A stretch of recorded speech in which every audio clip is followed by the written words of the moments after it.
All right, good evening, everybody. Thanks for joining us. We're started here a couple minutes early just so the attendees can come in. As I see, they are piling in, so you guys were sitting there waiting for us. I appreciate that. Thanks for joining us tonight. I'm not going to get started formally, but what we're going to cover tonight is going to be virtual scouting.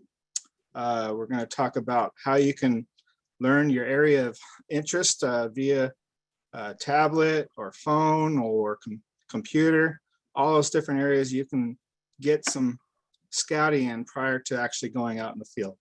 So stand by, we're going to start up in about 2 minutes, about 6:01. I should get us started. People are still coming in, I see that. So if you have any questions, please use the question answer function.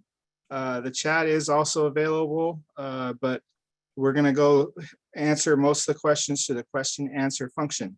So please use that. If you have any questions of me personally for future webinars, you want to know how to get notified of them, because notifications sometimes is the issue of whether you know something is available. We're going to try to find a solution to that so that you will automatically be notified of all opportunities through our program. Right now, it's all done through social media, Facebook or Twitter. That's how we get notifications out for people to sign up for these webinars. But in the future, I'd like to try some other route. So we'll see what we can do. And I'm looking forward to what we have to present to you tonight. All right, we still have some more people coming in. If you have any questions, our panel will be here behind the scenes trying to answer them for you. If they're really good questions that I believe the whole audience should know, I'm going to go ahead and close it to Lyle Chan, who will be our presenter. I'll be introducing him in a little bit. So I'm looking forward to tonight. So if you want to ask a question, please do. We'll try to get it answered for you. This will be recorded. If you have to step out for any reason and want to see the rest of it, it will be on our YouTube channel at a later date. So that being the case, I see the registration attendees are slowing down, so we'll see and go ahead and start our webinar off with a poll. I really like to get these polls so we can get a gist of who is joining us tonight. So I just opened my question answer, which was the wrong one. And I'm gonna allow my panelists to go ahead and vote on this also. I'm gonna launch the poll. Here it is. There's actually 2 questions in this poll. First one is, have you ever used satellite imagery to help you with your hunting experience? There's yes or no. Okay. Have you ever used satellite imagery to help you with your hunting experience? And number 2 is, please choose all products you have used to help plan your hunt. And so this is multiple choice. You can choose all of them that you've used in the past. Paper maps, that's the old school way, right? Google Maps, Google Earth, OnX Hunt, Base Map, Scout Look, HuntWise, Hunt Stand, Powder Hook, and other. For those of you who have been using other, please put that in the chat so I can see what you're using. I'd love to see what you're using out there. I'm going to give it 2 more seconds here and end the poll. All right, I gave some of you guys a chance there. So here's the results. The results say that 75% of you have used satellite imagery. And the top, well, there's a lot of people using a lot of different things. Top 2 choices for products were Google Earth and OnX Hunt. I have seen that some of you are using some of these other, not very many, but there's 6 others. Like I said, those in the chat, please share with me what you've used. All right, that was a good revealing poll that'll help Lyle and us know who we're talking to tonight. I'm going to go ahead and go with the next poll. And here we go. There's 2 questions on this one also. What are your greatest needs, wants of a hunting application? Choose 3, okay? To help me plan my hunt, to tell me where I am, to give me landowner information, to give me weather conditions, to let me know where I have traveled, to show me special land features, to show me what hunt area I am in, to scout other states, to make maps, to connect with other hunters. Those are your choices. So choose 3 of them that are the most important to you. And believe it or not, all of these options are available on different apps. So you might be able to find one that gives you the most of your request. And the number 2 question is, if an application could do all of these things listed above, what would be the maximum you would spend on it for a year? This isn't a commercial polling or anything like that. I'm just curious to how valuable it is for you. First choice would be, I don't need no stinking apps.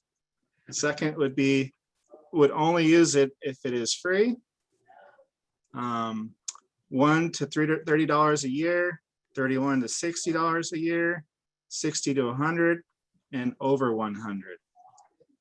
So this has been a long polling period. I'm gonna give it 2 more seconds and I'm gonna end polling. All right. So I'm gonna share my results with you. Number 1 answer was to help me plan my hunt. Okay, that's what we're here for. Some people want to know where they are. There's a tie between that and giving them landowner information. And you see how the other ones shook out. Connecting with other hunters was the least important. So that's fine. And then number 2, so all you are willing to pay $1 to $30 per year for your app. That's not all of you, but a higher percentage of 35%. Second would be $31 to $60. And third would be $60 to $100. All right. And some of you are wanting to spend, go ahead and spend over 100. Appreciate that. All right. So thanks for answering those. Let me go ahead and share my screen with you. And let me start this first. I know how this Zoom app works. It kind of gives me a little troubles here. Share screen. Come on now. I should be an answer at all this. I mean a pro at this. Here it goes. All right. So virtual scouting, what is it? All right. What are we looking at? Well, we're going to look mostly at some of these apps that are available.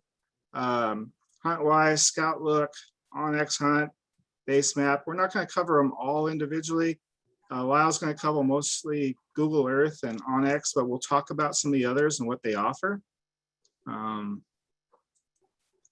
Let's see what the next slide is here.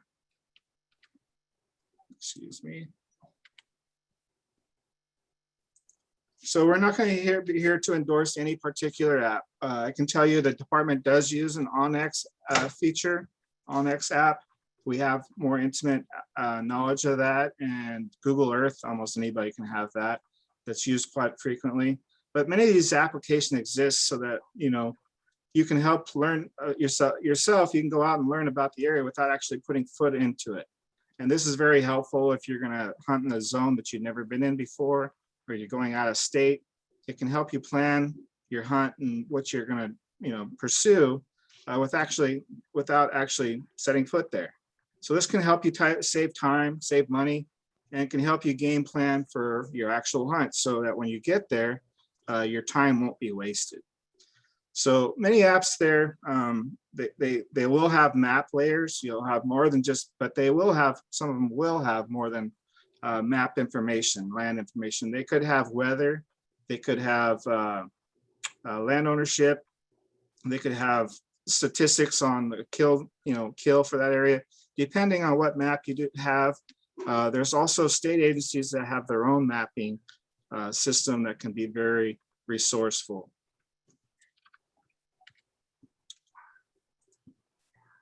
Trying to get this to go. So tonight we're going to be joined by Lyle Chan. Excuse me. Lieutenant Chan is started in the department in 2008. His first assignment was the game warden in Los Banos. He has been named Officer of the Year and Officer of the Year in 2017. and he's currently the supervisor, lieutenant supervisor of the marijuana enforcement team, which focuses on clandestine marijuana grows on public and private lands that are very detrimental and impactful on our wildlife and our habitat. So he does a very dangerous job entering these marijuana grows and trying to clean them up. Him and his team do a great job all up and down the state. He enjoys hunting, fishing, camping, downhill skiing, mountain biking, and many other outdoor activities. Thank you, Lyle, for joining us tonight. You have the floor. I'm going to let you show us and tell us more of what you do and why you have this experience in what we're talking about tonight. So, screen's all yours. Okay, thank you, Sean. My name is Lyle Chan. I'm a lieutenant for Department of Fish and Wildlife. I work for the marijuana enforcement team. I supervise 8 other wardens throughout the state, and our primary focus are marijuana grows on public lands. And so we're trying to apprehend the criminals that are growing marijuana, illegal marijuana on public land, and they're devastating the resources that are associated with those grows. So we see all kinds of chemicals, fertilizers, pesticides, damming up of creeks, and just a complete disaster in our public land. And it's pretty extensive out there, from the Mexican border all the way to the Oregon border. We see grows just about anywhere there's water in the state. So during my time on the job, I've used a lot of these mapping tools to assist with work, and then also I use these mapping tools to assist with my personal enjoyment of the wildlife, and then going out and hunting and fishing, try to find some spots that are kind of off the beaten path. And I use a lot of these different software programs. I use a number of different devices, including cell phones, tablets, handheld GPS devices. And these are all tools that I use to help me get to destinations that I think are interesting, or that may hold game, or what I'm looking to go see for that particular day. So this is not a full, there's a number of different programs, different applications out there. This is just kind of a tip of the iceberg of applications that I use on a daily basis. There are many more out there, some that I don't even know about that may even be better. And that'll kind of be upon you to maybe just go out there and do a little bit of research on the web and see what's good, check out the forums, see what other people, other fishermen, hunters are using, and see, and go test it out, give it a try. The first program that I'm going to be talking about is going to be Google Earth Pro.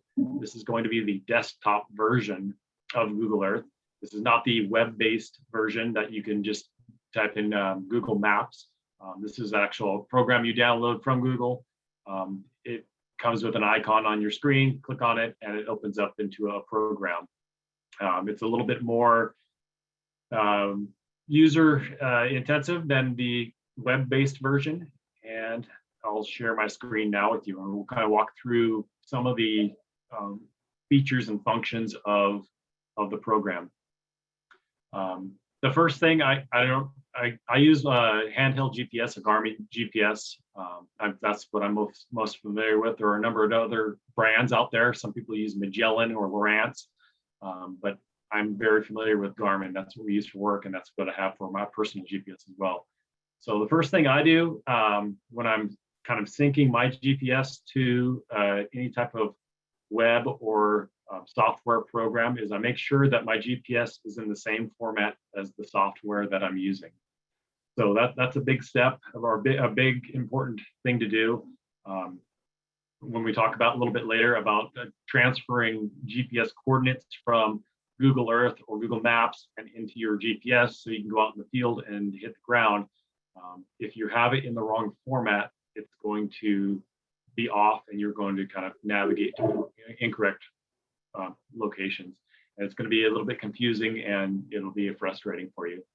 So first thing, in the Google Earth Pro desktop version, to make sure that you're in the correct format for your GPS, you go to Tools, And then you're going to go to options. In the options box, you show your lat and long, that's your latitude and longitude.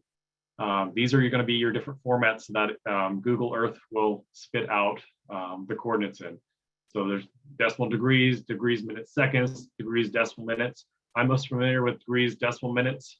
So that's what I typically use. And I just make sure that that format on Google Earth is that. And then I'll also go into my GPS and we'll make sure that the format is the same. If you make any changes, click apply, and then you can click OK.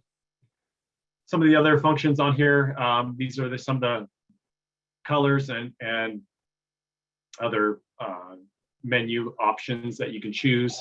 You can change your map size, how fast it zooms in and out, and you can go through all these different tabs and customize Google Earth Pro to your liking. Some of them are kind of fun features to mess around with when you have a little bit of spare time.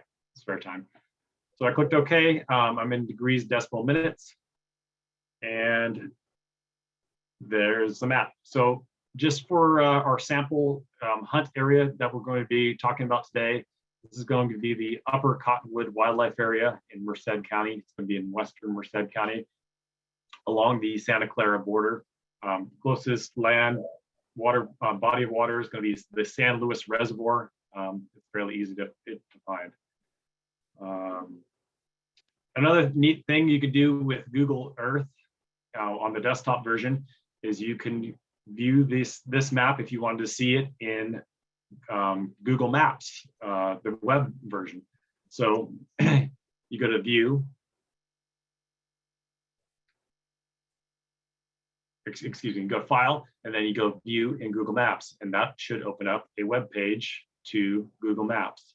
But we will go back to Google Earth Pro, the desktop version, and we'll talk about some of the features of the program. It might be overwhelming for some to see all the different pins and places, all the different layers. You just kind of have to go through each box and see what you want to see. The search box on the top, this will search, you can type in the latitude and longitude. It's pretty smart. It'll take a different format. It'll take the Google Web GPS format. It'll take degrees, minutes, seconds. Sometimes if it's flying off, a lot of times it'll fly off into the middle of the ocean. You'll have to put a negative sign or a minus sign in front of the longitude, and that'll get you to where you're looking at if you're talking about hunting in the Western United States. But the search box, if you type in cities, landmarks, if the area that you're looking at has a known name, you could type that in, and it a lot of times gets you pretty close. The other thing you can do is just scroll around and find it, and you can zoom in and fly into what you want to see. The layers are kind of important on here. These are going to show your landmarks. They're going to show your roads, your highways, any type of bodies of water. On Google Earth Pro, it's a satellite image that you're going to be working with. And a lot of times the bodies of water are hard to see on there just because of the coloring of the water versus the terrain, they don't really stand out as much. When I get into Google Maps on the web version, I'll show you some neat tips to be able to find water a little bit easier instead of just looking at a satellite image. But we'll go back into layers. So some of the layers that you want to have checked for sure are your roads, borders, places,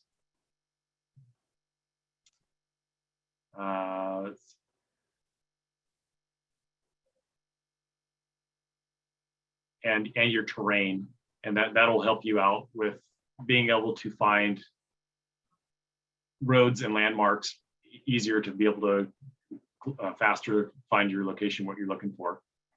The main thing I like about Google Earth Pro is one, it saves all of your pins. If you drop pins and for your locations that you're looking at, you'll see in your places over here on this left-hand column, all these places will be saved on your computer, and you can go back to them and check them out at different times. The other neat thing about saving your places is if, like, for instance, I have a pond marked here on the Upper Cottonwood Wildlife Area. If you right click on it and go to properties, it'll spit out your latitude and longitude. And these numbers you can plug directly into your GPS and manually input them. And then when you go hit the ground, you can navigate to these pins that you manually have inputted onto your GPS device. You can also name it whatever you want. You can add links, you can add descriptions of what it is. A lot of times I'm just looking for a water feature to see something. Game is attracted to water, and if you can go find water somewhere, you're likely to see more game. I'll go into dropping pins now. Dropping pins are important, especially if you want to save your locations to come back to. They make it a lot easier to go to fly back to an area you're looking at, and then you can also name them and can organize them, so you have a nice, neat, organized hunt plan when you go out. To drop a pin, you click on the little thumbtack pin version or yellow pin at the top, and that'll drop a crosshair with a pin in it. You can move that pin to wherever you want, and as you can see, as I'm moving it, the latitude and longitude are changing. So we're going to drop that. Let's say we're going to zoom out a little bit. And we want to go to the parking lot. The parking lot off of Highway 152 is over here. I'll drop a pin on it. The default name for every pin is untitled place mark. So it's in your best interest to name the pins. Otherwise, you're going to have a sea of untitled place marks in your places column, and it's going to be confusing and hard to find. So we'll type business parking lot. And then you click OK. And there's the latitude and longitude if you wanted to input that in your GPS manually.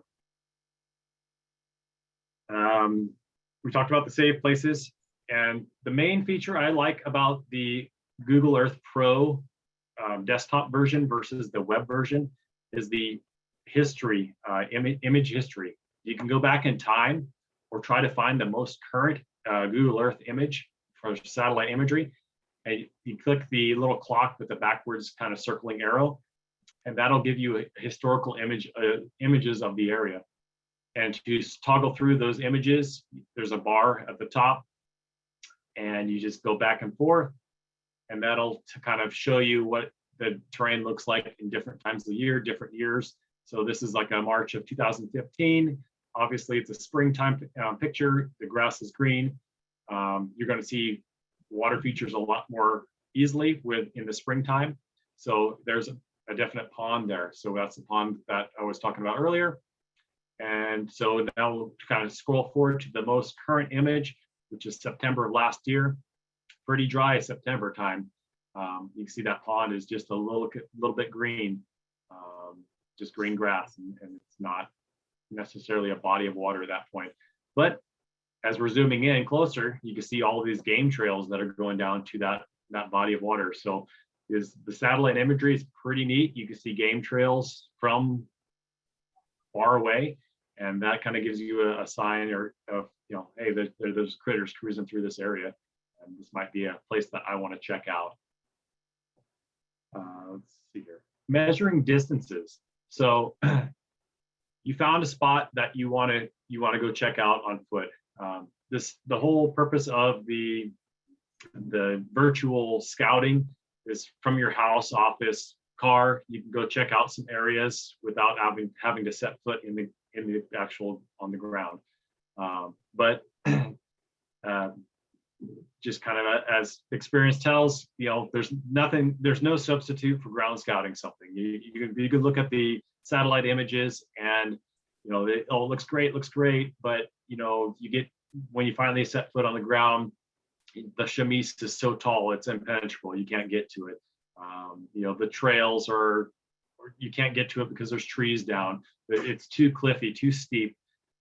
These are all some of the real world examples of what can happen on where it looks great on the satellite image, but when you get on the ground, it sometimes looks a little bit different.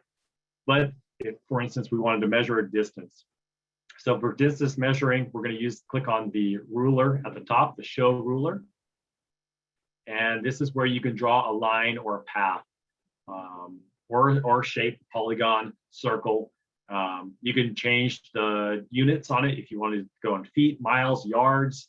I typically do it in miles just because that's how my brain works.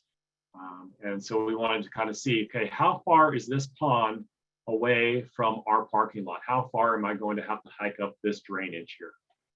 So you could do a straight line. That, as the crow flies, the straight line will give you a good estimate of how far it is. So that straight line will tell me 0.90 miles to get to that pond. But is that realistic? No, you're not going to walk a straight line up over multiple hills and down hills to go get to this pond. You're probably going to want to pick your best route, which will probably be going down spines, going up creek bottoms, things like that, to kind of choose your least path of resistance. Or maybe you want, the prevailing wind comes in from a certain direction and you want to go on the upwind side of whatever critter you're hunting, or the downwind side of it so they don't wind you. These are all just kind of options that you can choose when you're creating your path. So I'm going to clear that path, the straight line, and I'm going to take the easier walk. So I'm going to go click on path. I'm going to start from the parking lot. I'm going to go up, use the road system to get down to the creek bottom. I'm going to kind of walk down the creek bottom and try to follow the contours the best I can, and to get to my pond.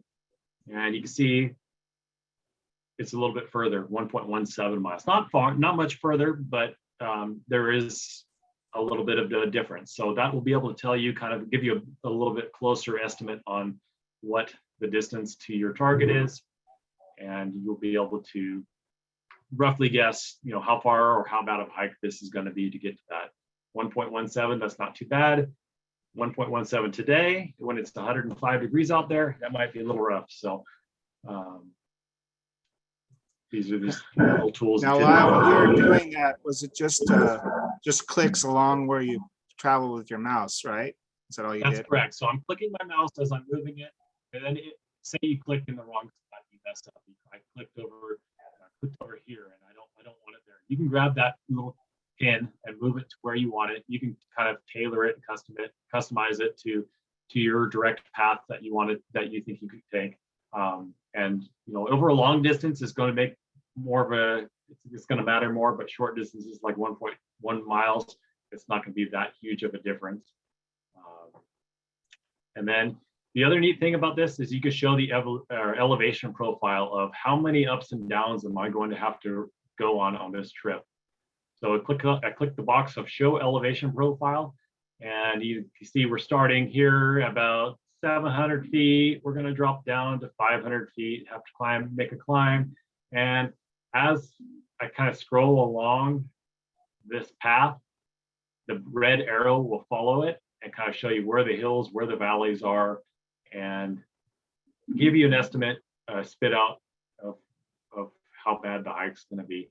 And it gives you a good visual representation of where you're going to be going. And as you're moving along, the map automatically moves the arrow and it zooms into your path. So if I scroll back to the parking lot at the beginning, the map's going to start auto navigating me and zooming into where the parking lot is. So kind of a neat tool, neat feature.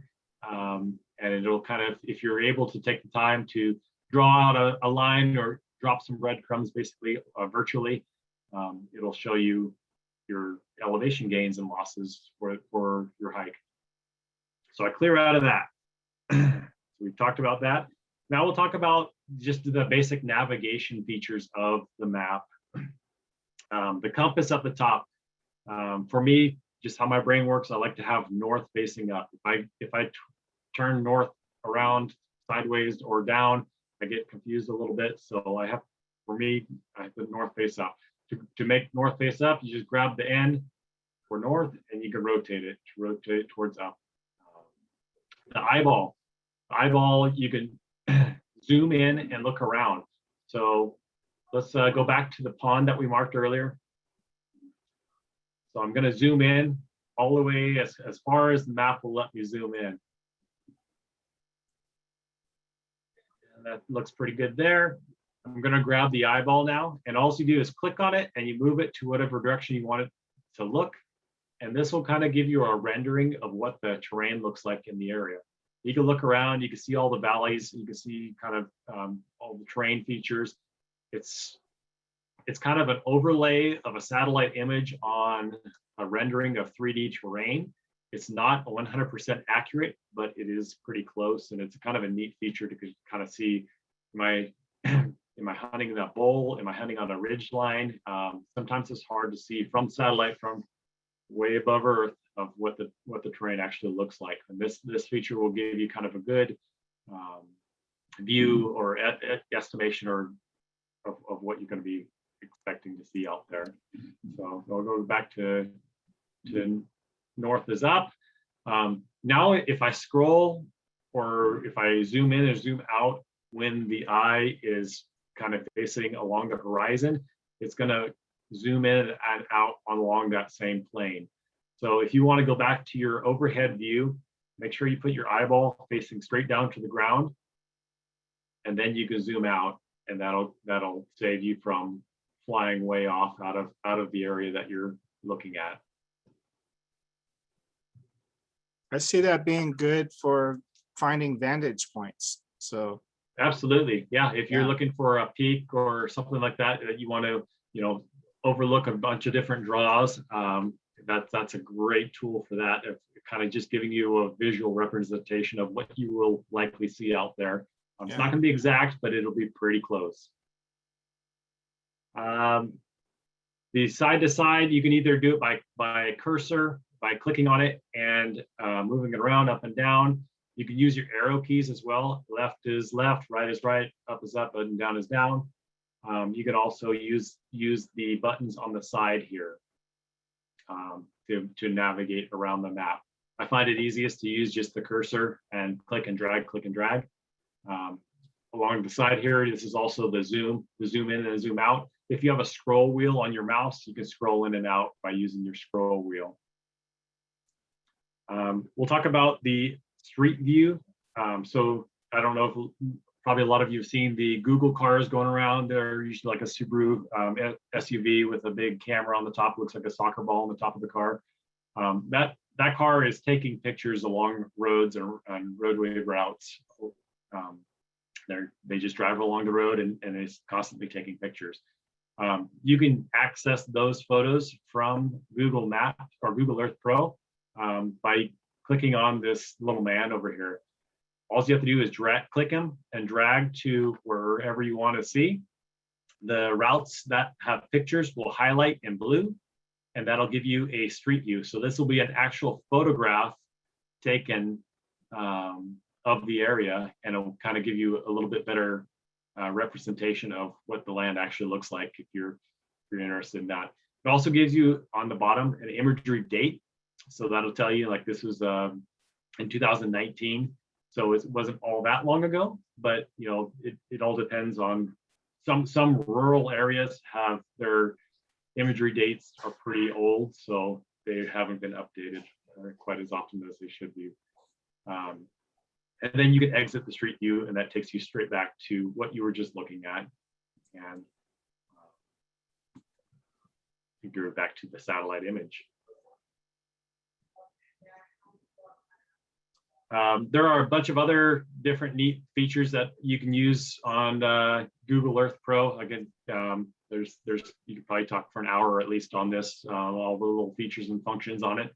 The best thing to learn how to use it is just to play around with it and try it out for yourself. But Google Earth Pro, the desktop version that you have to download, definitely highly recommend that if you have access to a laptop or a desktop computer. The next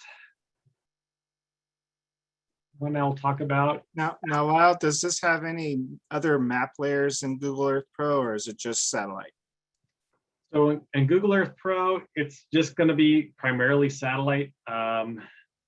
The Google, the the web version, you can have different different layers, and that'll be a little bit easier to find water features. And we'll talk about that when I talk about Google Maps.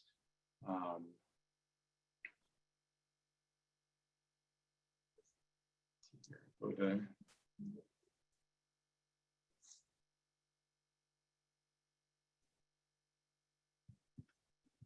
So are you able to see OnX Maps up now? No, not yet. Okay, let me see if I can share the screen. You're still on the parking lot view of Google Earth for us. Okay. All right, it should be up now. Yes. All right, so this is OnX Maps or Hunt Maps.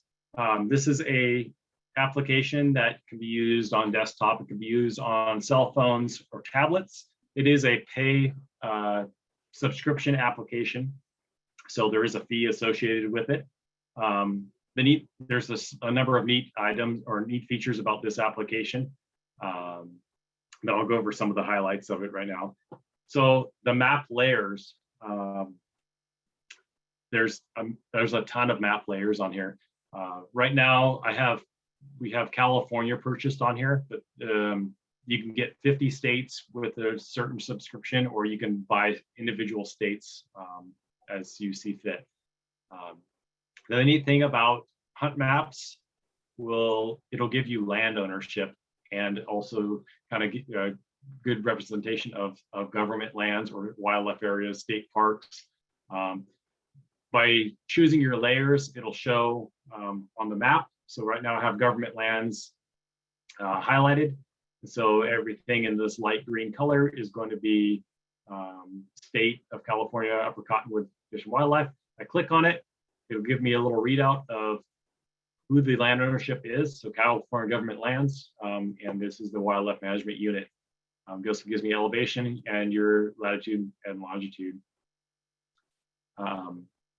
It also goes off of how the parcels and how they were split and the parcel lines were drawn. So the acreage on here is not going to be a complete representation of the entire wildlife area. It's all kind of broken up into different chunks. So I'll show you a little bit now. So that was the California Department of Fish and Wildlife land, and say now I want to look at who borders it. So this property over here, it gives you the owner's name, and this goes off of the last property tax for that particular county. It may or may not be up to date. So this person may or may not own that piece still, but it could, in certain areas where you're looking to access land or hunt properties, it could give you a kind of a starting point of how to contact somebody for, trying to get permission for hunting or access through property. So that's a pretty neat feature of giving you land ownership. I like that about Hunt Maps, and that's probably the biggest feature why I use the Hunt Maps the most. We'll go into dropping pins now. We talked about the map layers a little bit. Another neat thing about map layers is they have different, like hunt is another layer feature. You could click on wildfires, where active or historic wildfires have been. So it's pretty typical for this portion of Merced County to have grass fires on it on an annual basis, from vehicles starting fires on Highway 152, or just lightning strikes, or just forest fires that get out of control. So if we zoom out far enough, it'll show me in red of historical fires. So like this was last year's fire, this big complex fire that burned all in this area. So if you're looking to hunt historical burns, this could be a useful layer for you to want to check out. It can also kind of rule out some hunting areas. Say this burned last year, and let's just say it burned this year, earlier this year, and I want to hunt that area. It might not be the best area for you to hunt if a fire just blew through the area. You want to give it a little bit of time to kind of have some regrowth, and then the animals will start going back in there. So the fire layer is pretty neat. And it has active fires and also has historical wildfires on here. So, they have wildfires that go back, you zoom out far enough here, there's a couple of them that go back all over the 2015 in the area. So they give you some decent history of the fires in the area. Sometimes it's a little bit, yes. Really quick, can you show them what they would see? You almost got to it. It showed the date and the name of the fire if you go out far enough. So for instance, this fire here, this yellow one here along Highway 152, this one burned in 2015. And we'll go back to the large one that burned last year. It doesn't give you any fire information if you click on it though, does it? I don't believe so. I think when I click on it, it tries to give me the land ownership. So it'll just have an overlay of the fire name typically and the date that it burned. Yeah. Now somebody had a question. Is that the current temperature and weather conditions? So that is the current temperature and weather conditions for the area that we're looking at. So hot, a little bit of breeze. So probably not a good day to go ground scout something. So this is a perfect example of how you can sit in the air conditioning of your room of your choosing and do some virtual scoutings without having to go hurt yourself at 103 degrees. There you go.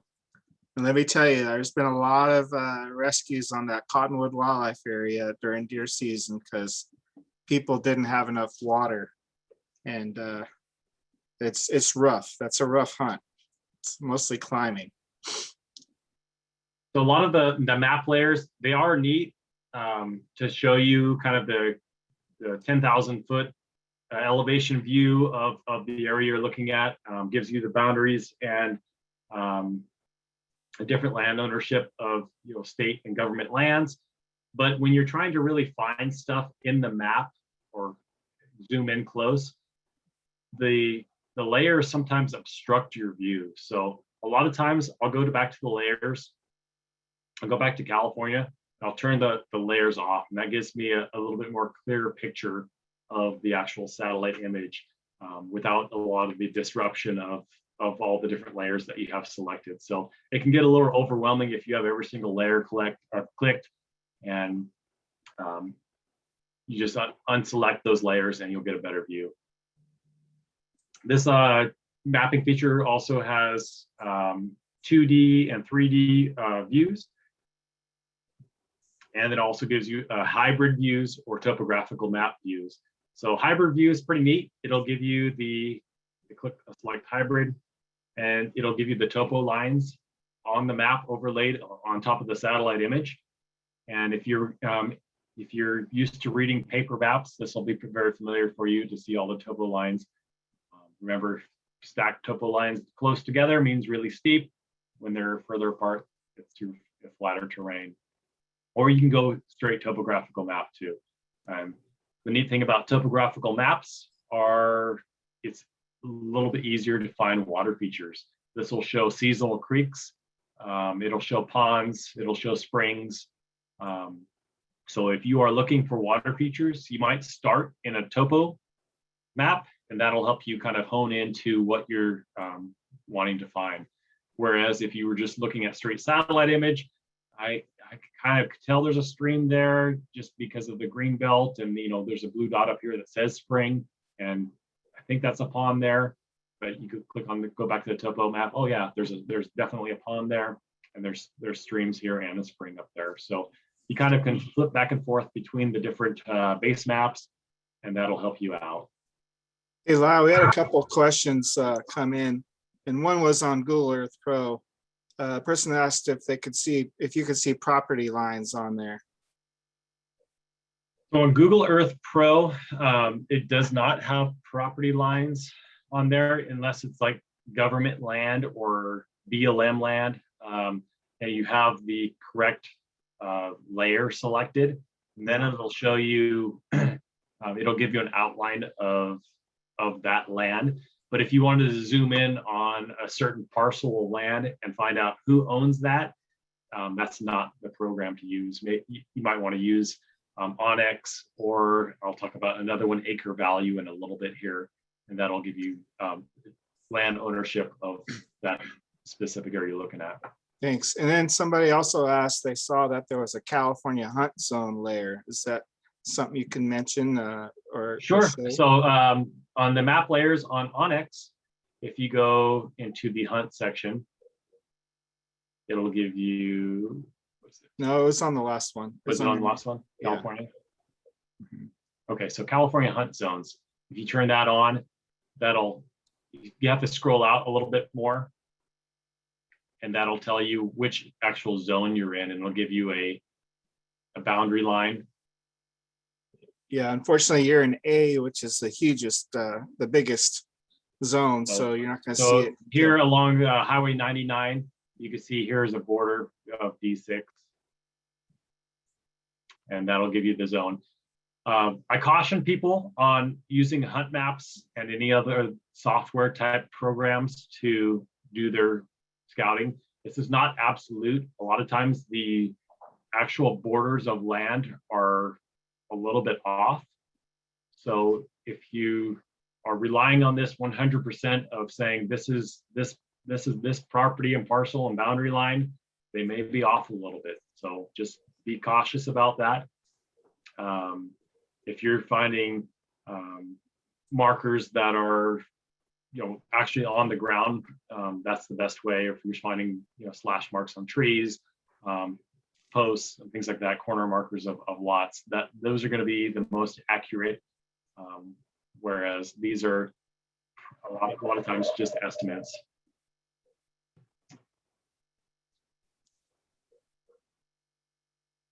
So another neat thing on the OnX map is the 3D rendering that you can do.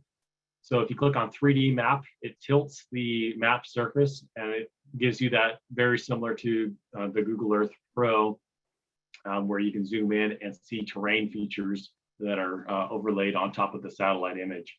So that's sometimes neat to go kind of also to see the different terrain features. And to get back out of that, you can go back to the 2D map.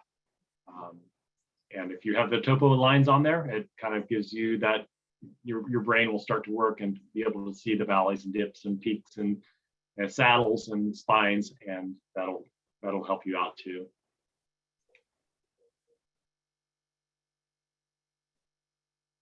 So there's a lot more to hunt maps. The best thing, just like Google Earth, is to, if you get it, to play around with it. This is just kind of a short tutorial on some of the main functions and features that I think are useful to myself and for other hunters out there.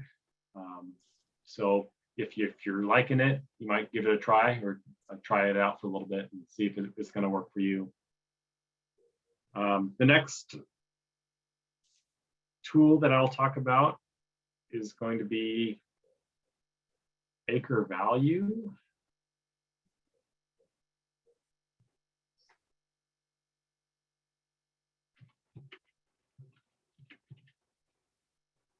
Try to share my screen. So AcreValue, it's more of an agricultural tool. Are you able to see the AcreValue up now? Yes. Okay. So it's more of an agricultural tool that tells soil conditions and dirt conditions for certain areas. But it's a neat tool that's free for sign up, that will give you a little bit of land ownership as well. A lot of times if you have, like, say, for instance, you have hunt maps for California and you're going out of state for hunting and you don't want to necessarily, pay however much the subscription fee is for that state, and you want to just kind of check out the area where you're going to be hunting. This is a good tool because it covers all 50 states, and it'll give you land ownership and borders and parcel lines. So for instance, I click on this one here. This is where I'm talking about. It's more of an agricultural tool, but it gives you the land ownership, and it'll tell you how big the parcel is and how many acres it is, and then it also gives you the last known tax value, which may or may not be important to you. Also gives you a location and what county it is and their parcel ID. These are the parcel IDs, a little bit different than APNs, but you can go to the county assessor's office, and I think a parcel ID, they'll be able to help you out too to find out exact land ownership. So that's a neat tool. It's free software. It's similar to OnX, where you can find out the land ownership. And the neat thing about it is it gives you all 50 states if you're wanting to check out different areas. You do have to sign up for it. You have to create an account and log in. There are subscription purchase packages that you can buy, but if you do the trial, it is free, and it kind of gives you land ownership. If that's all you're looking for, it'll give you that.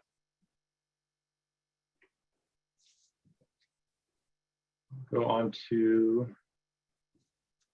the Google Maps web version. That should be up now. So yeah. A lot of people are familiar with Google Maps. It's a application that's free for download from the Google Play Store on it or any Apple device. You can download it onto tablets, phones, laptops, Chromebooks. There's a number of different devices that you can download it onto. Very similar to Google Earth, but it does not have, it's not quite as feature rich. You can't go back in time and look at history. But one of the features that I really do like about Google Maps, one is if you're on a device that's connected to the internet, it'll give you traffic conditions for the area, and that's pretty neat. The other thing is on your layers, you can select your different terrain, you can select your traffic. And how I was talking about earlier about finding water features, they stand out a lot better by using just a regular topographical map. And it's easy to toggle back and forth between those different layers and go back to the satellite view. And that's pretty neat. The other neat thing about Google Maps on your phone or on your Android or your tablet is you can do the pinch to zoom, and you rotate it by using your fingers and navigate around without having to use a mouse or the arrows on your computer. So it's very easy, very user-friendly to navigate through the different maps with using your fingers. The compass feature on it is if you have cell service in an area that you're hunting or you're hiking, you can click on the little crosshairs, show your location, and that'll zoom in with a blue dot directly to where you're at. So if you're confused of where you're at, or you want to see what's kind of on the other side of a ridge, you can navigate to yourself on the map, and it'll show you a live view of where you are on the satellite image. And so that's a pretty neat feature. Use that quite a bit when you have cell service. I forgot to mention on the hunt maps, there is a tool or a feature that you can use is you can download offline maps. So for offline maps, when you are going into an area that does not have cell service, because these maps require some type of internet cell service to be able to work, you can pre-download the map for that area, and then it'll use the GPS functions on your phone to be able to show exactly where you are on the map. And it's pretty close. It's probably plus or minus 15 feet accuracy. So it's pretty accurate. The Google Earth, Google Maps on the web version is typically uses the most up-to-date Google image that's out there. So I mentioned that we can't go back in time like we could on the desktop version, but this gives you the most current image that Google has for the area. We talked about the layers, about using it to find water features. Another neat thing about the online web version of Google Maps is the Street View images. So you can click on the man, and it'll highlight all the blue lines. Instead of having to drag it to places, it'll highlight all the blue lines for this area. So it also gives you user photos that have taken photos and tagged certain areas with geotagging. It'll give you pictures that people have taken. and those come up as little blue dots. So you can go, like, say, here's, oh, Upper Cottonwood Creek Wildlife Area. What's that all about?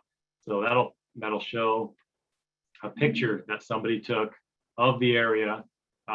This is just some user that took a panoramic view, and you can kind of see what the area looks like. So a lot of times peaks or areas of interest will have a lot of pictures on them, and you can zoom in and take a look and see what the area looks like. Okay. And obviously that one wasn't very accurate because it. No, that was on Highway 152, and the pin drop showed in the middle of the wildlife area. So you have to kind of take it with a grain of salt and know that this is where somebody said that they were, not necessarily exactly where they were. So again, there's a number of different web-based mapping tools that you can use. Google Maps is one of the ones that I use most often. There's also Apple Maps. I'm sure there's a different version for Android devices. It's very user-friendly. There's not a whole lot you can do to mess it up. Some of the cons about using this are if you find somewhere to go, I don't think you can save your places or pins or marks like you could in Google Earth Pro. You could drop a pin by clicking and holding on something. Let's see. I'm not sure how to do it. Like there are, I guess you can save your places if you'd like. A lot of times that's just like your home, your work. I'm sure you can build your own places list as well. So I'm not as familiar with Google Maps as I am with Google Earth Pro. So you'll have to play around with it a little bit more. I know on the application, on the tablets and phones, if you push and hold somewhere, it'll drop a pin and it spits out the latitude and longitude. And that's typically in the Google version of the GPS coordinates. And it may not translate to your particular, if you're going to be plugging it into a GPS, you might have to convert it with some type of online GPS converter. And if you Google online GPS converter and type in those numbers, it'll spit out the different formats for the coordinates in whatever that you're looking for. All right. Wow. Well, looks like, was there any other ones that you had? I think you covered the ones we talked about. That was it. Okay. There are some other, if you're going to be wanting to transfer pins in things that you dropped in Google Earth, the desktop version, there are ways to do that. There are some software programs out there that are pretty much plug and play. You plug your GPS into the computer and are able to upload all of your places or select the places that you want to download onto your GPS, so you don't have to do it manually. There's one called easygps.com, and that's a good tool to use if you want to download points from your GPS onto Google Earth. You can also use Basecamp, which is a Garmin product, to download your pins and places from your GPS, and you're able to transfer them to Google Earth Pro. And then there's also this expertgps.com. Now when you believe there's a free trial on it, but if you want to download it, you're able to easily take your pins from Google Earth Pro, which are in KML or KMZ, that's the file format, and transfer them by clicking and dragging them to your GPS device. If it's a Garmin or a Magellan or a Lowrance, it'll all work with all of those GPS platforms. All right. Well, Lyle, I'm gonna go ahead and steal your screen and talk about a couple more things before we wrap it up tonight. Thank you. All right. So we'll go to the next screen here. So just really quick, we talked just about a couple of the free ones, a couple of popular ones. We talked about Google Earth, Google Maps, OnX. I'm going to send you a links page that will have some research for you to do. If you want to check out other applications that are available. There was one article in there from Outdoor Life magazine. They rated the different types of apps that were hunting related, kind of gave them an ease of use rating, how valuable they are. Here's a couple of them: Hunt Stand, OnX Maps that we just talked about. They're all here. There's some other ones available. They're going to give you different information. That Powder Hook app that we talked about earlier, they have social, what's it called? Anyways, you can connect with other hunters in that area. But overall, what we're trying to find for you and expose to you is that there are many apps out there, and a lot of them you can try before you buy. As Lyle mentioned, some of them have trial memberships. Don't put down any money until you're sure that that's the application you want to use. Some of them, range in price from $0. You get a lot for $0, but you always get those really nice features if you put a little money into the game. So some of them are very affordable, and some of them may cost you some money, or you can just stack different types of apps to use to find whatever information you want to find. But sometimes, it's nice to have those go-to apps that have your pins already in them, that have your marks, and it makes it a lot easier for navigating out there in the field if you're carrying it over from your desktop to your phone or to your Garmin or whatever it is that you have with you in the field. Some of the apps are web-based, meaning that if you have internet service, you can use them anywhere. Some are mobile, which means that you have to use them on a phone, a watch, or a tablet.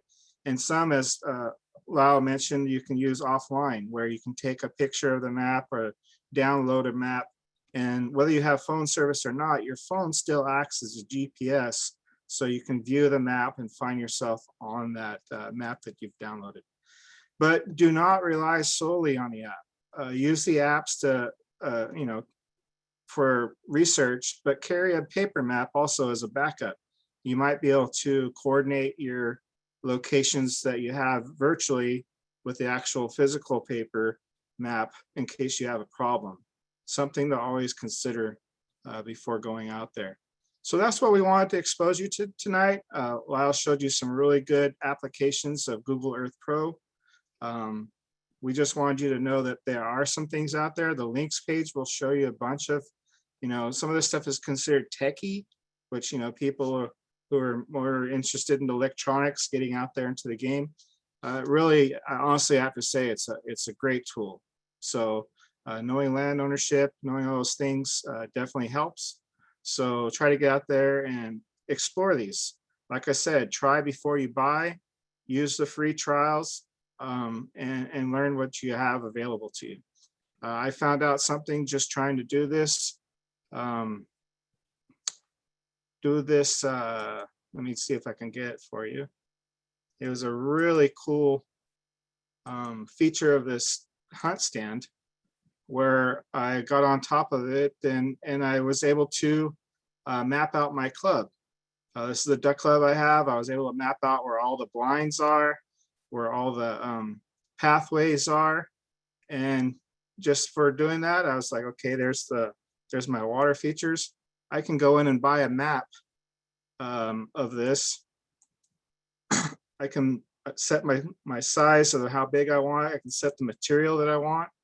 And I'm actually going to buy one. I'm going to buy a ready to hang canvas that'll go in the clubhouse, and people can see that in the clubhouse, a nice stretch canvas map of our whole duck club. So there's some really cool features out here with these apps. Get out there and explore them. You might find that they're, entertainment. They might find that they're useful, and get out there and try them. So I haven't seen any questions come in recently. Everything looks like it's been answered. Thank you, Lyle, for joining us tonight. Thank you, panel, for answering the few questions that came in. This will be recorded if you want to reference it again. I know some of the stuff Lyle covered was technical and you might not remember it, but the ruler, the time lapse thing, all those things are great stuff. So thank you, Lyle. Thanks for coming on. Thank you for having me. All right. So next webinar will be, it's already up there. It's next week. It's actually rabbits and hares. You need to come out if you're interested in that. Rabbit season does start July 1st. So come and learn a little bit about that. The other one we have in July is archery deer hunting. That's going to be the first one in July. So feel free to check out the registration and go back and sign up for those. Until later, good night. Have a good one. Thank you.